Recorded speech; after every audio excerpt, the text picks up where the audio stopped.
Mais um dia de diálogos no Sínodo para a Amazônia aconteceu no Vaticano nesta quarta-feira.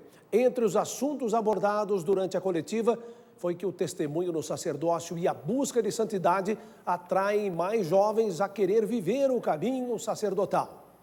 Já os grupos compostos por bispos que falam o mesmo idioma tiveram a oportunidade de discutir com mais profundidade os temas apresentados na sala do Sínodo. Hoje foi dia de reunião em grupo, o momento que os bispos aproveitaram para debater e já propor alguns pontos para serem colocados no documento final.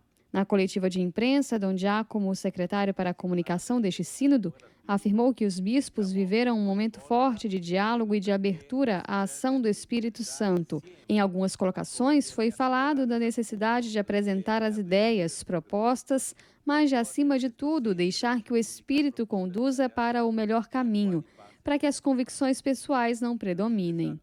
Nas partilhas, os padres sinodais também apresentaram a preocupação de estudar e propor às comunidades amazônicas uma ecologia integral, ou seja, usar os recursos da floresta sem destruí-la. Dom Wellington, bispo de Cristalândia, em Tocantins, falou que a sala do Sínodo é um local de partilha aberta e destacou que existem opiniões diferentes, mas que são sempre respeitadas. Sobre a falta de sacerdotes na região panamazônica, destacou que é preciso testemunho para atrair novas vocações. Nós temos ouvido falar muito do clamor pela Eucaristia e realmente tantas e tantas comunidades na Amazônia não têm Eucaristia. Então é preciso dar uma resposta. O Sínodo quer uma resposta. Dom Wellington falou ainda da preocupação de uma boa formação para os leigos e de ardor missionário. Historicamente, a Amazônia tem sempre recebido missionários. No século passado, no início desse século, nós tivemos centenas de missionários, de modo especial europeus, norte-americanos, que saíram de suas terras, foram para o nosso país e deram a vida ali. A igreja que existe hoje, em grande parte, é fruto dessa doação, desse compromisso. Sabemos que hoje a Europa e outros países não têm mais tantas vocações quanto antes, mas nós temos vocações no Brasil. Nós temos poucos padres no Brasil? Temos, mas é sempre possível dar um pouco mais. Por exemplo, quem sabe ter novos missionários da Amazônia, do próprio Brasil, que venham para a Amazônia para trabalhar pastoral vocacional, para estimular o surgimento das vocações. Seria um plus, um extra do nosso trabalho missionário, que certamente, se houver esse esforço agora, nós podemos sonhar com o sonho de quem tem Jesus no meio. A gente pode sonhar em 10, 15 anos a Amazônia ser autossuficiente de padres, mas vai depender da nossa resposta hoje, não é? Então, às vezes, nossos padres estão nas comunidades. Eu lanço aqui esse clamor, que é um clamor de muitos no Sínodo, a ter essa disposição de ir.